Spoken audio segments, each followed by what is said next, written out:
cultural trekkers. Welcome to today's episode where we will be taking a relaxing journey on talking about how to combat jet lag. Books like these, my childhood memories of Goodnight Moon, Goodnight Cow, those aren't gonna work when you're on a plane and changing your time schedule from an 8 a.m. to a 9 p.m. when you get there. I wanted to talk about some tips and tricks of things I use to combat jet lag. First off, let's get down to business. Jet lag has a lot to do with dehydration and then just generally changing your time schedule. So the first thing that you want to do is actually avoid caffeine as much as possible. Really? This is my drink of choice. Diet Dr. Pepper. Go get some today. Anyway, so the next step would be to choose an overnight flight. I personally like to do this, especially if I'm flying to Europe, because you can take a flight at like 11 o'clock. It brings you into New York. You have about 4 hours where you can sleep on that flight. And then you can get on the plane and go over to Europe and sleep about 8 hours on that flight as well. Next, I'd like to bring you through my overnight bag that I bring on the plane when I'm taking those red-eye flights that we all love. Not. First up, eye mask. This one, I like it. I've tried a bunch of different eye masks. This is literally about $12 off of Amazon. Again, none of this is sponsored. I'm just trying to provide y'all some tips and tricks when we all can start traveling again. So I like this one because it has pockets, if you can see this, where if I'm wearing eyelashes or something like that, just to kind of look nice on the plane for when I arrive, because I'm always doing video, you can just put it on and then it's not going to bother you when you blink your eyes, and it doesn't rub up against your eyelashes if you were to wake up. So this one has just a little bit of light coming in right here through the nostril area. I do like that, so I can see when it's light or dark, but it does make it dark enough where if someone turns on their reading light next to you or they open a bathroom door next to the seat that you're in, it's not going to wake you up. In here, this is something I just strap to the front of my low pro backpack, and it fits on there real nicely. I like to put all of my sleeping items in a bag like this because then I can just quickly unstrap it, throw it onto my seat, and not hold up that line of people trying to get into the plane.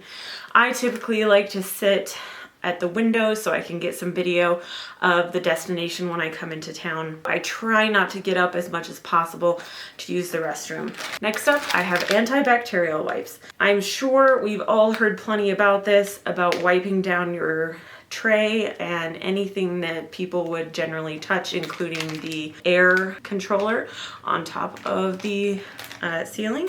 I also have earplugs in here to help block out sound. I also have a blanket that I usually strap onto the front of my bag in one of those stuff sacks. I like to bring my own personal blanket just because it makes me feel better and more comfortable in being able to get to sleep. Next up is choose a seat away from the bathroom. I kind of touched on this, but when people are opening and closing and slamming the door and it gets really, really crowded, they're going to bump into you. They'll bump into your seat and it will be very loud. So don't choose a seat next to the bathrooms. Next one that I'd like to talk about is your flights will have children on them. They will cry. They will probably kick your seat. Unless you want to be in first class, you just got to deal with it, all right? Not all of us have kids. Not all of us like kids. I personally love kids. I'm from Utah. We're used to it.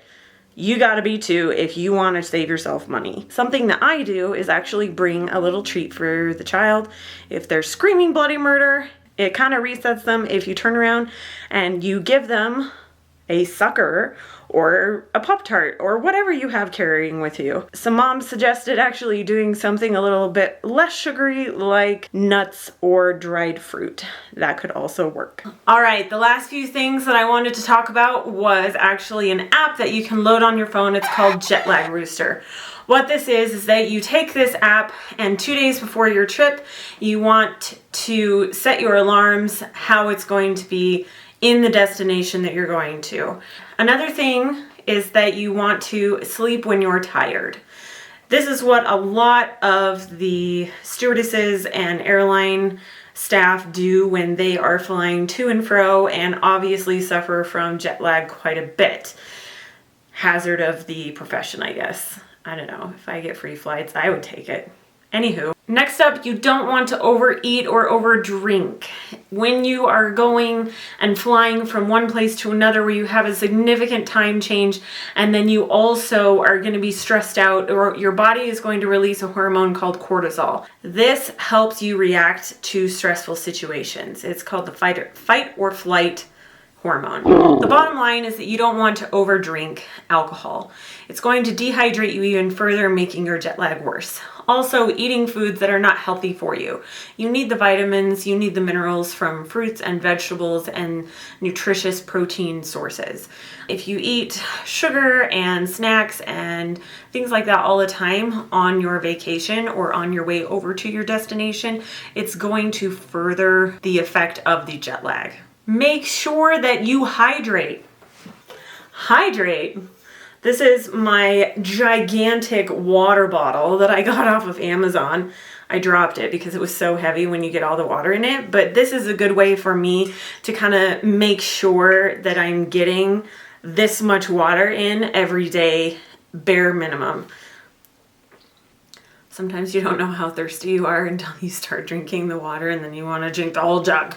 Some other things that you can utilize when you are traveling to help you with your jet lag and getting on a better sleep and wake cycle is things like 5-HTP, valerian root, and St. John's wort.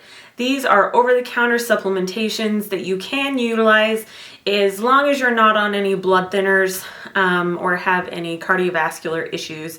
I do recommend these for those who aren't on those kind of medications because they do help you relax, they do help you sleep and get back on that good sleep cycle. The reason I say that you want to be careful or cautious when using these supplements, over-the-counter supplements, is because they have been shown to alter the viscosity of the blood and it can negatively affect the blood thinners that you may be on. So just be aware of that and make sure to talk to your doctor before you take them while you're on a trip. Sometimes taking prescription medications to help you sleep when you're traveling can actually be a safer option rather than over-the-counter supplementations. When you get home, this is something that people don't talk about in getting over your jet lag.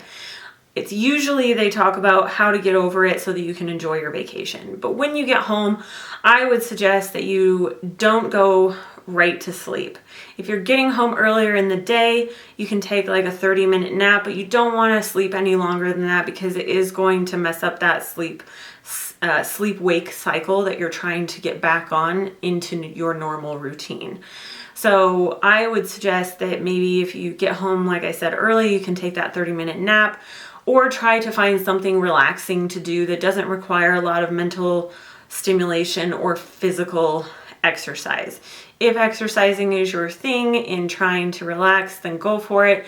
I personally love to take a hot bath after I have unpacked everything, then do all my laundry and just watch a good movie with my roommate or some other significant other that I keep my mind awake for as long as possible. And then I just go to bed a little bit early, like at 8 or 9 o'clock. If you wake up in the middle of the night, you want to try and do something. I wouldn't say look at your phone or watch a movie because it actually stimulates that frontal cortex. So what I would do is maybe turn on an Audible book or some kind of music like Yo-Yo Ma or something like that, where it's not going to cause that mental stimulation and can relax your brain and get you back into sleep. exercising before you get on your flight. I'm talking leg day, people. The hardest leg day you've ever had. It will make your legs feel like jello. They're gonna be sore the next day, and you will be sitting for a long period of time, but it will relax you enough and get those endorphins flowing right before your flight, which is gonna really help you be able to sleep. Last few things. Compression stockings. I know a lot of people talk about compression stockings when they're talking about combating jet lag. These help me so much.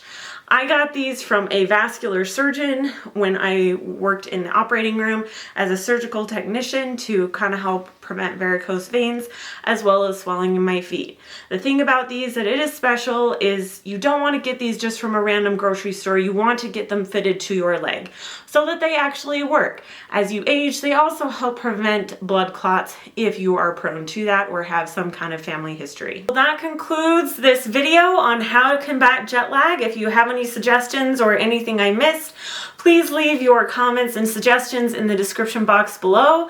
As always, happy travels, happy tales. Love y'all. See you on the next one.